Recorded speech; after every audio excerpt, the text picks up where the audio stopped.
Good afternoon, everybody. This is Silvia Ruiz speaking, and I would like to welcome you to Ferrovial's conference call to discuss the financial results for the full year 2024. I am joined here today by our chairman, Rafael del Pino, our CEO, Ignacio Maridejos, and by our CFO, Ernesto López Mozo. Just as a reminder, both the results report and the presentation are available on our website since yesterday after the U.S. market closed. At the end of the presentation, there will be a Q&A session. As in previous calls, you will have the opportunity to ask questions live. For that, you will need to join the call through the conference call channel and press *5 on your phone keypad. If you prefer, you can send them through the forum included in the webcast, and I will be reading them out loud at the end of the Q&A session. With all this, I will hand over to Rafael. Rafael, the floor is yours. Thank you, Silvia, and good afternoon, everyone. Ferrovial delivered solid growth across all business divisions in 2024. In toll roads, our North American assets experienced robust traffic performance and revenue per transaction growth that significantly outpaced inflation. In airports, the construction of the new Terminal 1 at JFK continued to advance, with the NTO team achieving significant construction milestones in 2024. And in construction, profitability improved significantly, with our adjusted EBIT margin reaching 3.9% for the year, surpassing our target of 3.5%. We ended the year with a strong ex-infrastructure net debt position of minus 1.8 billion. We received 947 million in dividends from our infra assets, an all-time high figure, including the first dividend distributions from I-66 and I-77 of 89 and 205 million, respectively. In addition to that, we collected 2.6 billion from the investments, primarily from the sale of a 19.75% stake in Heathrow Airport for 2 billion, and the sale of a 5% stake in IRB Infrastructure Developers for 211 million. These inflows were combined with growth investments and distributions to our shareholders. Investments totaled 1.6 billion and consisted primarily of the acquisition of a 24% stake in IRB Infrastructure Trust for 710 million and 469 million of equity invested in NTO. During the year, we returned 831 million to our shareholders, including 271 million from the 2023 program, and in addition to that, the company repurchased shares totaling 272 million. In 2024, we also achieved significant milestones aligned with our strategy. Ferrovial shares commenced trading on the Nasdaq on May 9th, 2024, a crucial step in our increased focus in North America. In India, we acquired a 24% stake in IRB Infrastructure Trust for a total of 728 million, of which 710 was paid in 2024 and was partially financed by the sale of a 5% stake in IRB Infrastructure Developers for 211 million. And we divested a 19.75% stake in Heathrow for 2 billion, consistent with our strategy of rotating mature assets. Finally, we completed other asset sales in the year, like the disposal of Umbrella Rose BV for 100 million and the sale of our stake in Serveo for 55 million. In the following slide, we review some of the main figures for the year. Revenues totaled 9.5 billion, a 6.7% year-over-year increase on a like-for-like basis, driven primarily by high revenues in toll roads and construction. Adjusted EBITDA surged to 1.3 billion, a 38.9% year-over-year increase on a like-for-like basis, due mainly to a higher contribution from our U.S. toll road assets and our construction business. The construction order book attained an all-time high of 16.8 billion, with almost 50% coming from North America. Dividends from projects reached a record 947 million and included the first distributions from I-66 and I-77. Net debt position ex-infra projects reached minus 1.8 billion. And finally, total shareholder return in 2024 was 25.7%. Now I will hand it over to Ignacio, who will review Ferrovial's performance on the 2024 results by business division. Ignacio, the floor is yours. Thank you, Rafael, and hello, everyone. Let me start giving an update on our growth strategy. First, our main infrastructure assets in North America, or US managed lanes and the 407 ETR, are expected to continue delivering a strong revenue growth. And next year, we should add a new relevant asset, the new Terminal 1 at JFK Airport. Second, we continue to see significant growth opportunities in North American toll road assets. We have a record pipeline of new managed lanes in North America, including the I-85 East in Atlanta and the I-24 in Nashville, which are set for bidding next year. Additionally, 4 more projects are expected to launch the bidding process within the next 3 years. We also see good opportunities for other infrastructure projects in the US, including airports with capacity expansion needs or greenfield digital and energy infrastructure. We'll continue to be opportunistic in other geographies where we have capabilities and will rotate mature assets when they offer more value to third parties than they do to us. This growth will be funded by solid cash flows expected in the following years, and we will maintain our financial discipline with a focus on value creation for our shareholders. Sustainability is at the core of our strategy, and we believe it creates value for the company. To capture that value, we have identified KPIs with the specific targets that we report every year. We are progressing well in all of them, and I want to highlight the 26% reduction in the serious injury and fatality frequency rate versus 2022, the 35.8% reduction in Scope 1 and 2 CO2 emissions versus 2020, and the 26.7% reduction in water consumption versus 2017. We have defined new CO2 reduction targets aligned with the Science-Based Target Initiative's 1.5 Celsius degrees trajectory, aiming to reduce our Scope 1 and 2 absolute emissions by 42% by 2030 compared to 2020, and our Scope 3 absolute emissions by 25%. Our high sustainability ratings are a consequence of the implementation of our strategy, and we are very well positioned in all of them, leading our industry. Last year, we increased our toll roads like-for-like revenues by 19.6% and EBITDA by 19.5%. This data does not include equity-accounted assets. In the case of our North American assets, revenues increased by 22.8% and EBITDA by 22.2%. Total toll road dividends in 2024 were 895 million euros, 191 million euros more than the previous year. And all our North American assets distributed dividends last year, with the 407 ETR contributing 321 million euros. The Texan managed lanes 244 million euros, and for the first time, the I-77 and I-66 distributed 205 million euros and 89 million euros, respectively. Moving now to the 407 and Toronto area, traffic grew 4.8% last year, supported by increased mobility in the area. The impact from construction activities on the 401, fewer winter weather events, and more promotional offers, mainly in the last quarter of the year.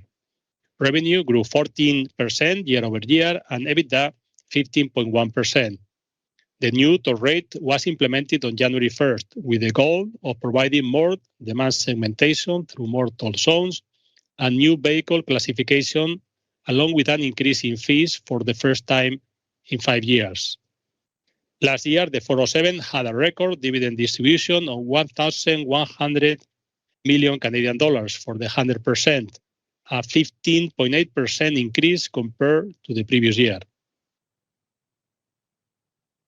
The Greater Toronto Area and Hamilton has a strong long-term growth prospect with an expected population growth of 48%, reaching 11.4 million by 2046, compared to 7.7 million in 2021. This growth is driven by continued immigration and a favorable economic climate. Most of this new population is expected to be located along the 407 corridor, where multiple urban growth centers are planned, enhancing connectivity and driving economic growth. All these prospects give us confidence on the value proposition of the 407, serving as a reliable solution to congestion in the area. Moving now to the Texan managed lanes, average revenue per transaction grew by 6% at NTE compared to 2023, 8.8% at LBJ, and 12.5% at 35 West, all of which are well above inflation. In January this year, the soft cap was updated for 2025, increasing by 2.9%.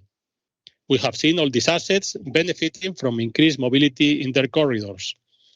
Traffic decreased by 2.2% at NTE due to the capacity improvement construction works, increased by 7.3% at LBJ with a strong performance due to lower impact from construction works in the area, and increased by 22.3% at 35 West, supported by the opening of Segment 3C in June 2023. Additionally, adjusted EBITDA grew by 3.3% at NTE, 17.2% at LBJ, and 36.8% at 35 West, with the latter including $40 million of revenue share in 2024. This strong performance from our Texas managed lanes is underpinned by Dallas-Fort Worth's robust business activity, which keeps bringing new businesses and residents to the region. Last year, the area was the #1 destination for moving and the #1 location for corporate headquarter relocations. The population is expected to grow by 55%, reaching 12.4 million by 2050. And this growth is spread throughout the Dallas-Fort Worth region, enhancing mobility and driving economic development. The I-66 saw a significant increase in revenue per transaction by 33.2% last year, continuing its ramp-up after opening in 2022 and benefiting from a strong peak performance. Traffic increased by 11.1%, revenue by 47.3%, and adjusted EBITDA by 52.3%. Additionally, the I-66 paid its first dividend of $172 million at 100% in December. The I-77 delivered a solid performance in 2024, with an 11.7% increase in revenue per transaction, which was impacted in the fourth quarter by the temporary subsidy of toll rates to support recovery efforts after Hurricane Helene. Traffic grew by 4.7% over the previous year, with the last quarter positively impacted by the closure of alternative routes affected by the hurricane. Adjusted EBITDA increased by 5.7%, including $4.6 million of revenue share in 2024 and $5.4 million of extended vehicle payments. The I-77 paid its first dividend of $307 million at 100% last year. I-66's strong performance is underpinned by Northern Virginia's high household incomes and robust job market. The continuing build-out of several projects in key areas along the I-66 should continue to support job growth and high incomes in the region. Meanwhile, Charlotte was the #2 destination for moving in 2024 and the #3 fastest growing city in 2023. The region continues to attract companies in key sectors, including technology, finance, and transportation. Now turning to our business in India, last year we acquired a 24% stake in IRB Infrastructure Trust, the private InvIT, for 728 million euros, of which we paid 710 million euros last year. This acquisition includes a portfolio of 15 road projects and provides us with the opportunity to invest directly in new assets in India. The acquisition was partly funded by the sale of a 5% stake in IRB for 211 million euros, 3 times the transaction price paid in 2021, resulting in a pre-tax capital gain of 132 million euros. We still own a 19.9% stake in IRB, making us the second largest shareholder. IRB had a good performance last year with a 9.4% increase in revenues and a 12% increase in adjusted EBITDA, while the IRB private EBIT reached 243 million euros revenues and 114 million euros adjusted EBITDA. We continue to see good growth prospects in India, with a robust pipeline of new toll roads and a strong real GDP growth. Now, moving to the airport business, last December, we closed the sale of our 19.75% stake in Heathrow for 2 billion euros, resulting in a profit impact of 2.57 billion euros, including the fair value of the retained 5.25% stake, which was registered as a financial investment. On February 26th, we announced the agreement for the sale of the remaining 5.25% to Ardian for £455 million. The transaction is subject to complying with the right of first offer, which may be exercised by shareholders, and to the satisfaction of applicable regulatory conditions. This divestment aligns with our value creation strategy through mature asset rotation. The new Terminal 1 reached a physical progress of up to 60% by the end of 2024, remaining on budget and on schedule. The year 2025 is going to be crucial with key project milestones and system integrations. Commercial agreements are progressing with leases signed with 10 airlines, 6 letters of intention, and advanced negotiations with several airlines. Last year, NTO closed a $2.55 billion green bond refinancing, and total equity contributions so far have been 742 million euros, with 329 million euros pending. Dalaman Airport reached a new record last year with 5.6 million passengers, a 7.7% increase compared to the previous year. Revenues were 82 million euros, and adjusted EBITDA was 64 million euros, increasing by 16.2% and 16.6% respectively. The AGS divestment was completed last January for £450 million, resulting in a capital gain of £300 million to be booked in the first quarter of 2025. Our construction revenues reached 7,234 million euros last year, which is 3.8% above the previous year on a like-for-like basis. Adjusted EBITDA was 430 million euros and 95.4% more, and adjusted EBIT 284 million euros compared with 77 million euros the previous year. Our adjusted EBIT margin was 3.9%, surpassing our target of 3.5%. Budimex continued its strong performance with an 8% adjusted EBIT margin. Weber maintained a stable margin of 3%, and Ferrovial Construction improved to 1.8% due to the absence of losses from large projects. Our operating cash flow reached 291 million euros last year. We finished 2024 with a record high order book, 49% in North America, and with 2.7 billion euros in pre-awards or projects awaiting financial close not included in the 2024 figures. We maintain our average long-term target of 3.5% adjusted EBIT margin. And now Ernesto will continue with the main financial information. Thank you, Ignacio, and good afternoon, good morning to everyone. I will start reviewing the lines below EBITDA. We start with the depreciation, and we see a growth that is due to 2 main components. One of them is, of course, we have more traffic in our roads, and that brings a higher depreciation, especially in the I-66 that has a higher value. Also, we have more depreciation from equipment and machinery in construction. We have more own resources ahead of increased activity in the coming months and years.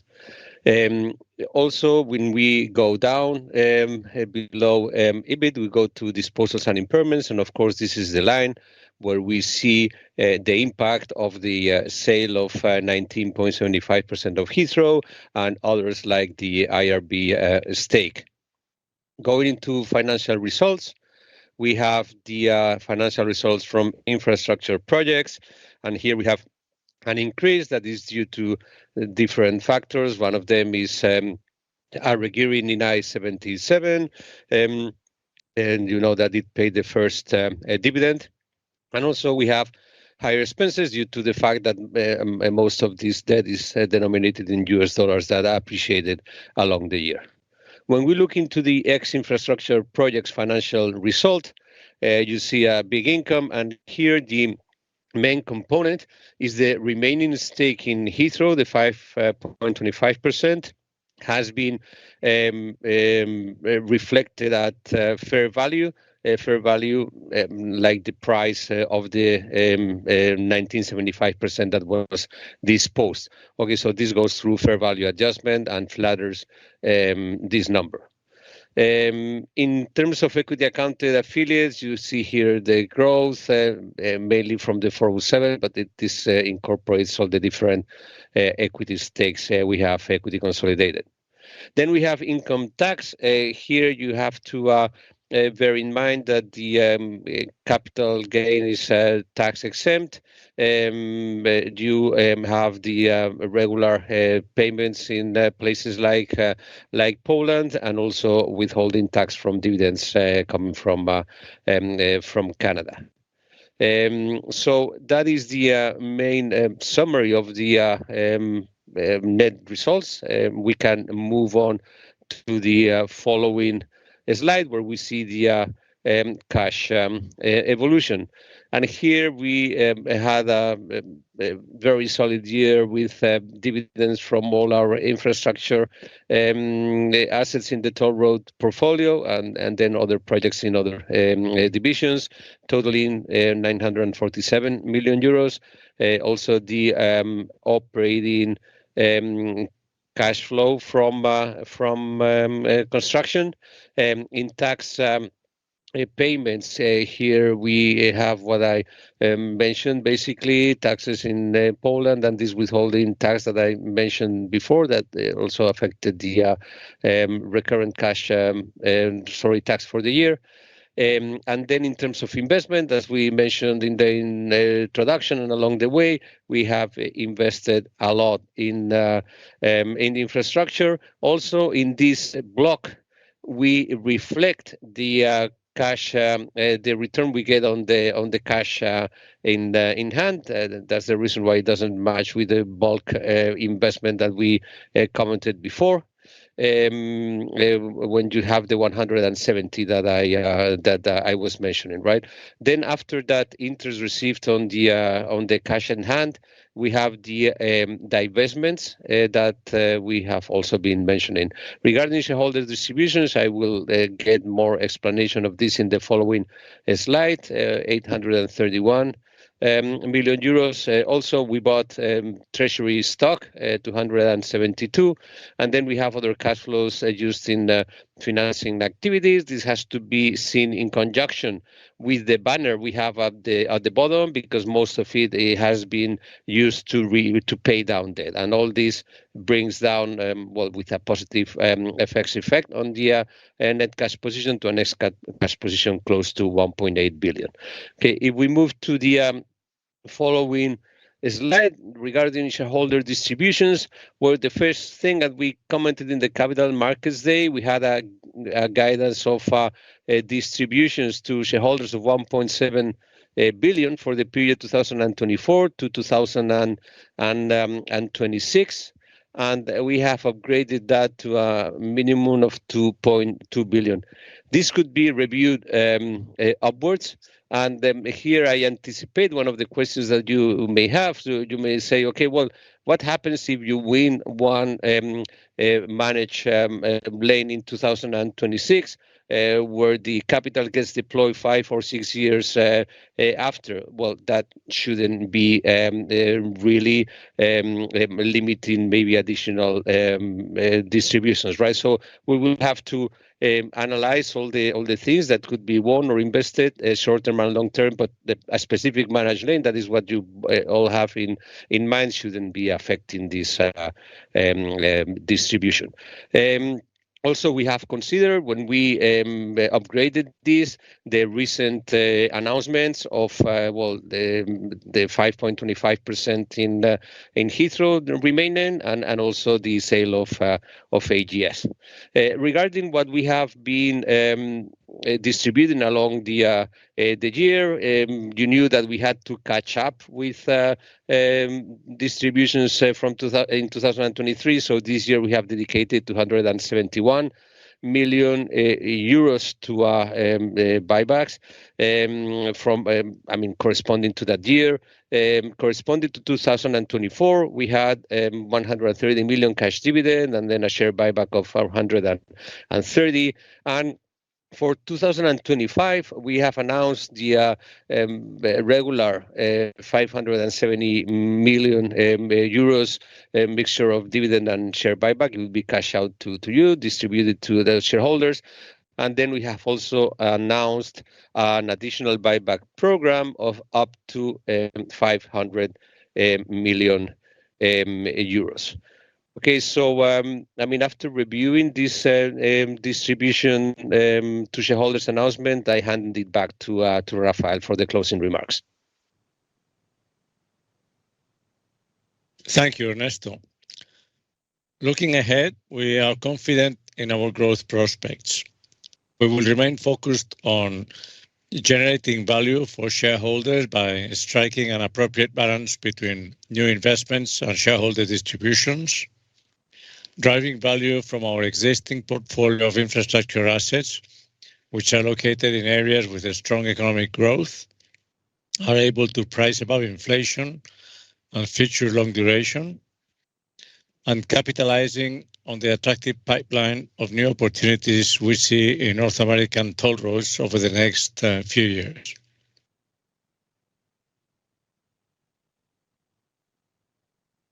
Thank you, Rafael, Ignacio, and Ernesto. We will now start the Q&A session. So, operator, please, you can go ahead. Thank you. Ladies and gentlemen, we will now begin the Q&A session. If you'd like to ask the question, please press *5 on your telephone keypad. If you change your mind, please press *5 again. Please ensure that your device is unmuted locally before proceeding with your question.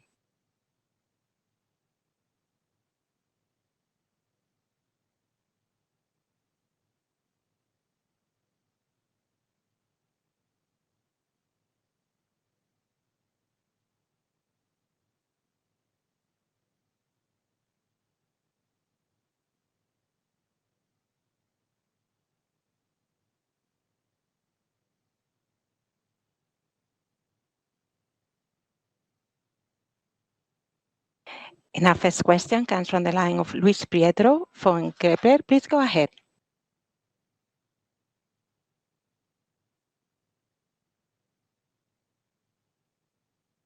Hello, I don't know if you've heard me. Hello, Luis Prieto here from Kepler. Thanks for taking my questions. I have 3 questions, if I could. The first one is following up on your presentation, mentioning that you would make selected investments in other infrastructure projects in the US, data centers, airports, energy, whatever. What is the current status on this front? I'm particularly interested in the potential pipeline in airport terminals. Are there any NTO-like opportunities out there at present? The second question is the following. From what Ernesto said a moment ago, am I right to assume that the announced additional buyback program could theoretically be extended to next year, another 500 million, for example, if the investment pipeline allows? And the third one is if you could please shed some light on the seasonality of Schedule 22 payments that we could see in their quarterly accrual this year. Thank you.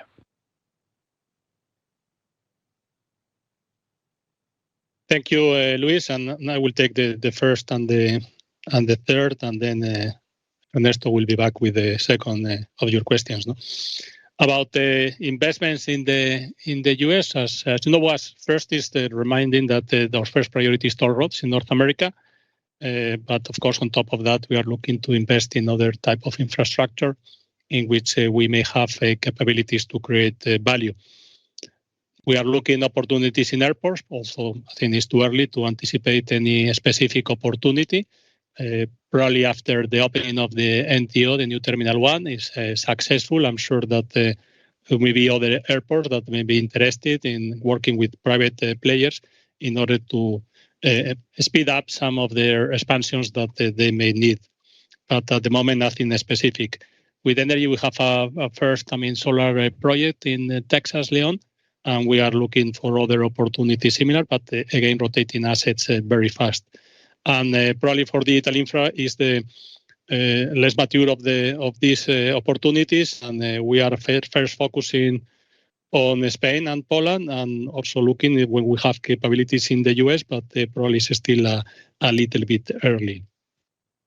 In the case of the seasonality of the Schedule 22, I think that no more to what we have mentioned before, in the way that the first quarter of the year we will book the Schedule 22, provision based on the expected traffic at the end of the year, and also expected on the Schedule 22 payment, but based on the first quarter performance. So I think it's going to be difficult with the first quarter to anticipate how much will be for the whole year, but you can do based on your estimates.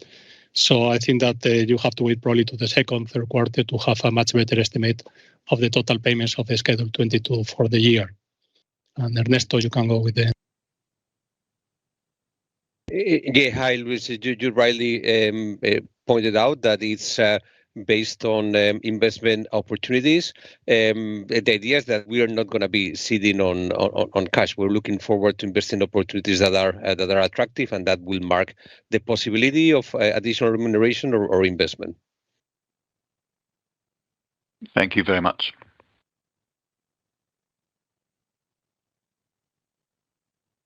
Our next question comes from the line of Elodie Rall from JP Morgan. Please go ahead. Hi, good afternoon. Thanks for taking my questions. First of all, on the 407, I would like to clarify the guidance that was issued there for higher traffic, higher toll roads, but importantly, higher earnings expectations for 25. So my question is, does it include Schedule 22 when you talk about guidance for higher earnings in 25? That's my first question. Second question on the 47 is if you could help us understand how the trends have been so far, if there's been any reaction from commuters to the toll road increase. And my last question is on tariffs. I was wondering if under the Trump administration, if the tariffs that are being considered could have any impact on your business, first of all in Canada, but also as a consequence from a lower economic growth, but also in the US. Thank you. Thank you, Elodie. I will take your questions. Yes, the 407 in the report, the management of the 407, they said that they were optimistic about the new tariffs implemented for the 407 at the beginning of the year. Also that they were optimistic about the promotions, although it's too early to say, and also about the growth in the area. So as you know, we don't give any specific guidance about the 407, but what you can do is read about what the 407 management is saying about these three specific points. The trends so far, with the new tariffs, I think that nothing specific. It has been just 2 months. The winter events have been more than the previous year. It's too early to say any implications of the increase in tariffs for the traffic. Last year, as you know, the elasticity was very low, with the increase of tariffs. And in the case of the Trump administration, of new policies about tariffs to some of the imports to the country, I think it's too early to say. Most of the things that we buy in the US is local. I mean, 97%. We have Buy American clauses in some of the contracts. Also, I mean, we may be exposed to, in some specific cases, local producers increasing prices. We have some clauses in some contracts with change of law clauses that we may ask for compensation if it's needed in some specific contracts in the US. But I think it's too early to say. No, of course, if there is a tariff, very big tariff increase with Canada for any imports, it may affect the GDP growth in Canada and more specifically in Ontario region and Toronto, and of course, lower GDP may have an impact on traffic because of that. Thank you.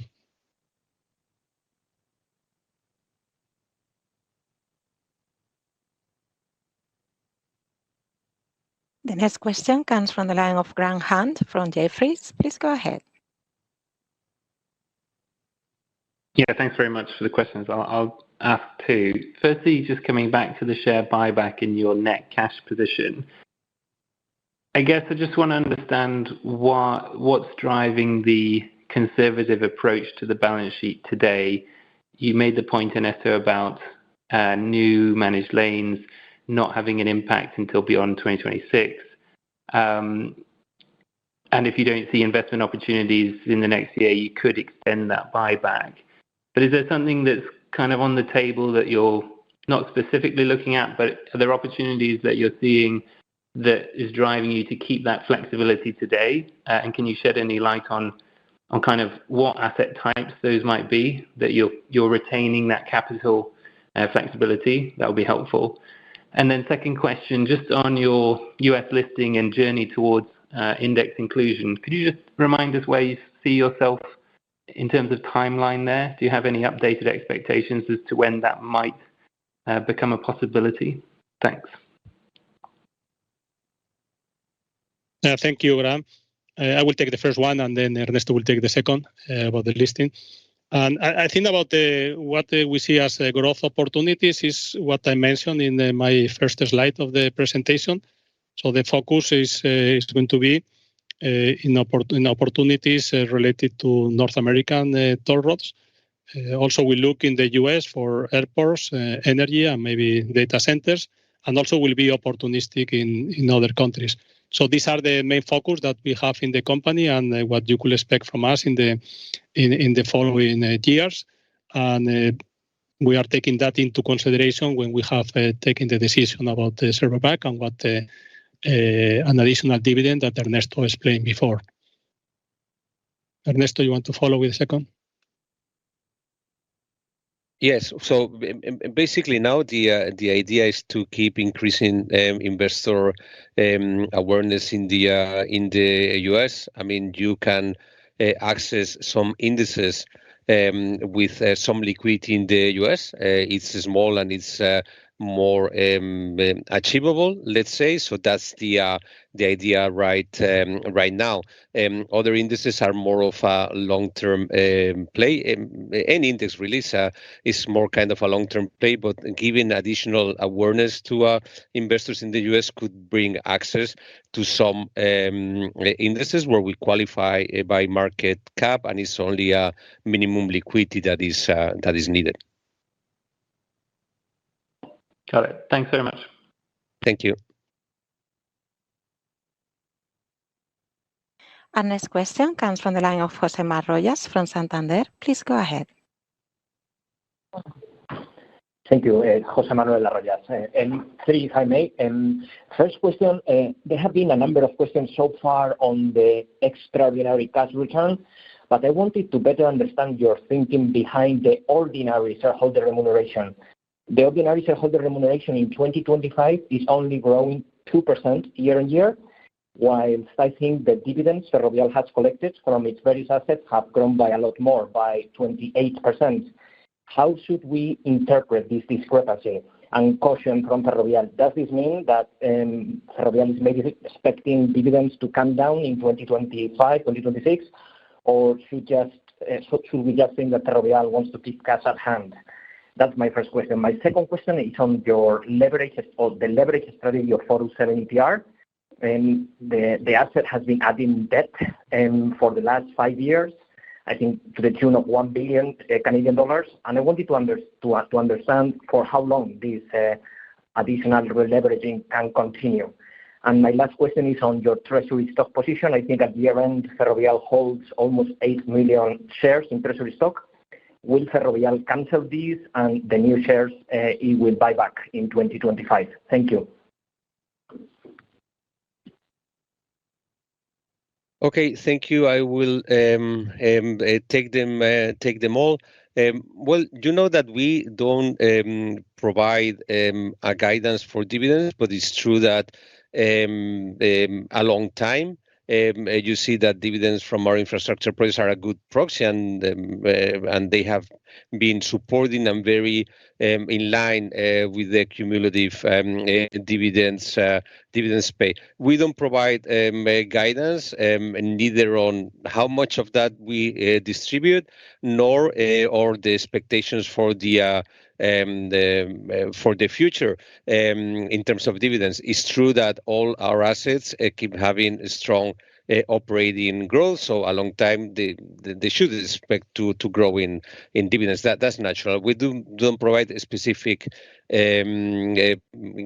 The only guidance we provide is the 2024-2026 dividend, and that's what we reflect. And as we said, we have provided a minimum that, depending on investment opportunities, could go higher. Okay, so no, we will stick to that. Always flexibility we think is important, because opportunities for value creation come in different timings, right? So it's good to have flexibility. Okay, could you remind me of the second question? It was the leverage on the 407, right? So the 407 has very solid ratings.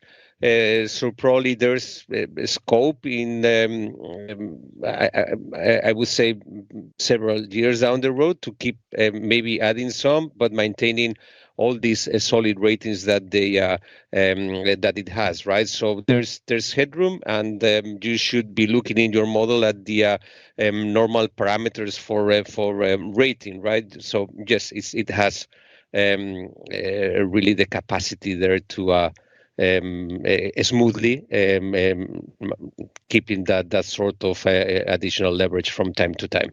And then please remind me of the last question. Yes, it's on your plans to cancel treasury stock, the existing and the news that will be acquired. Okay, so treasury stocks are the treasury stock we have is not part of any of these numbers we discussed. Could eventually become shareholder distributions? Yes, it could. Could it be used for other things like employee stock option plans? Yes, it could. So it's treasury stock, right? So we mentioned the 272 million of treasury stock. Yes, that's something that has all treasury stock and have different uses. We are not giving any specific use right now.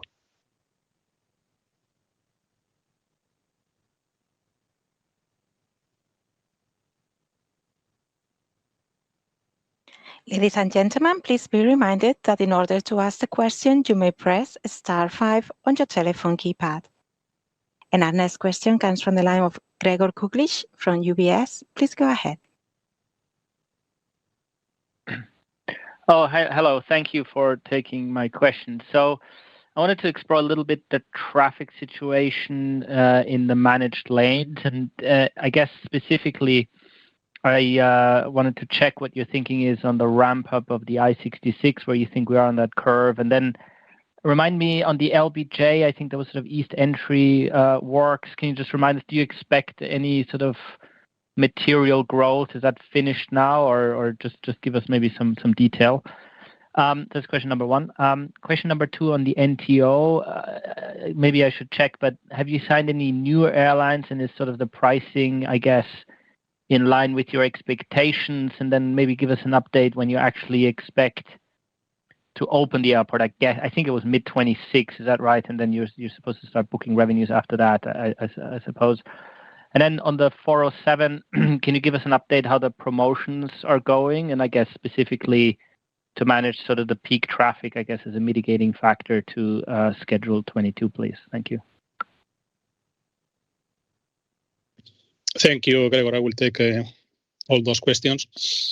About the I-66, well, it's the youngest asset that we have, and is still ramping up, as we saw last year, with increase both in traffic and revenues and revenue per transaction.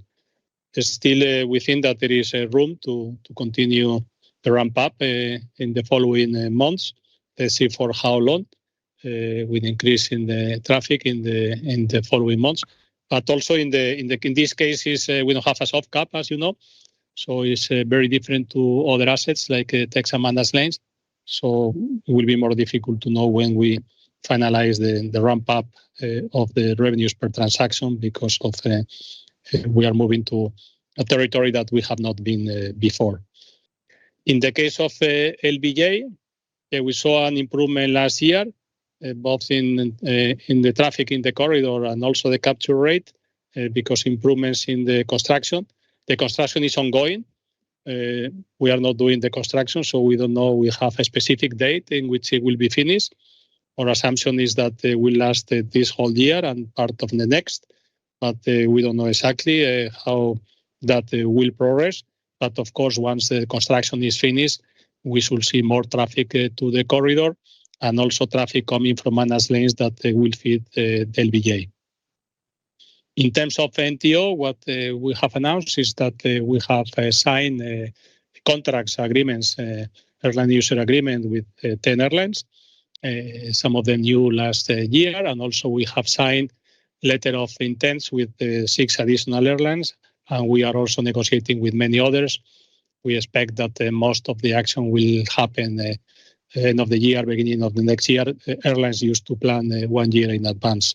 Opening the date for opening is June 2026, and we are on the schedule. But the last year is more complex when you have to integrate the different systems and you have to coordinate a lot of different players that have to give service. So we'll see, but the date that we have today is June 26.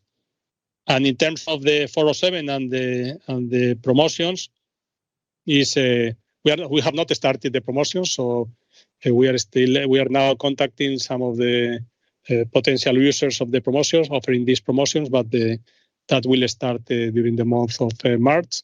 The pilot that we did, especially at the end of the last quarter, was positive, but I mean, it's different when you do a pilot that when it's going to be massive with more users. So I think it's too early to say. We have not launched that yet, but well, with the end of the first quarter, we'll see 1 month, and maybe at that time we have a little bit more color of the evolution of the promotions. Thank you. Thank you very much.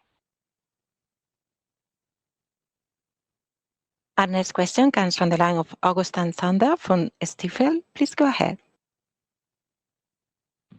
Yes, hello. Thank you for taking my questions. I've got 2 questions, mostly on your construction divisions. First, on your order book this year, you had a very strong performance, and it seems to be driven by Weber and Budimex. I was wondering if you could explain what drove that increase in 2024, and if you have any example of projects or large projects that drove this, or if it was really across the board an improvement in civil engineering or other sectors. And my second question is about Budimex. I was wondering how you see the role of Budimex in the potential rebuilding of Ukraine as and when the war ends. Thank you very much.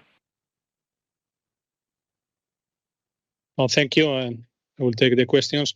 The order books in construction last year, as was commented, was a new record, an increase versus previous year, and also have some projects that were not included at the beginning of the year. But I will say that the 49% is in the US and mainly coming from Weber.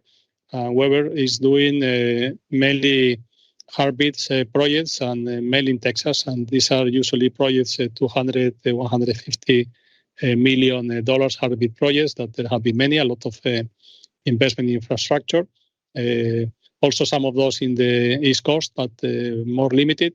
But in general, I think we have seen a lot of activity related to highways and roads in Texas and other states in the Southeast. That is the main low risk, I would say, projects. That is the main driver of the increase in the order book in Weber. For Budimex, after elections, what we have seen is more European funds, and with that, more of the typical highways or railways projects that we are, doing frequently in Poland. So we have got more of these projects. I think that we don't have the order book that we have is I would say healthy, and I think according to the level of risk that we want to have, and concentrated in those places in which we want to develop capabilities also to do concessions. No?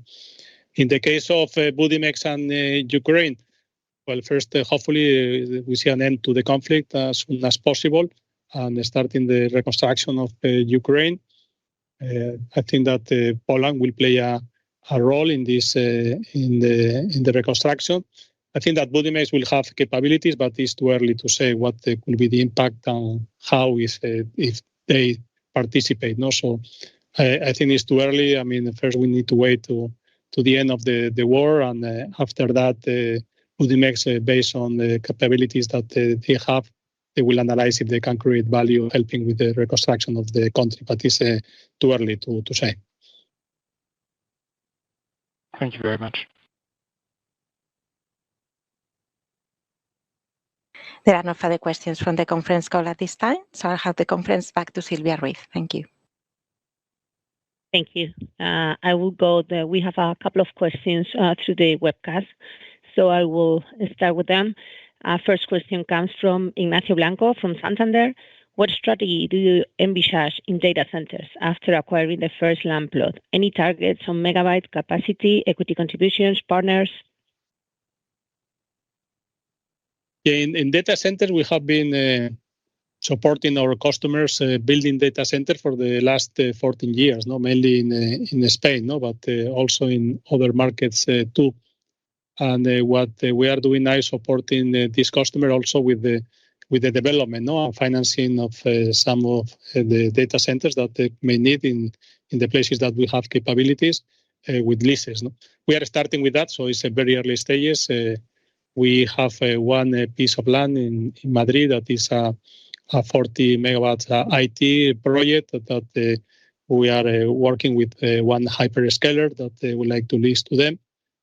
So wherever we have capabilities, like we have in Spain or we have in Poland, or we may develop in the US, we'll try to support our customers, but our position will be working with hyperscalers and leasing to them. And well, at some point of time, if we develop some of these, we may rotate similar to other assets that have more value to third parties than to us.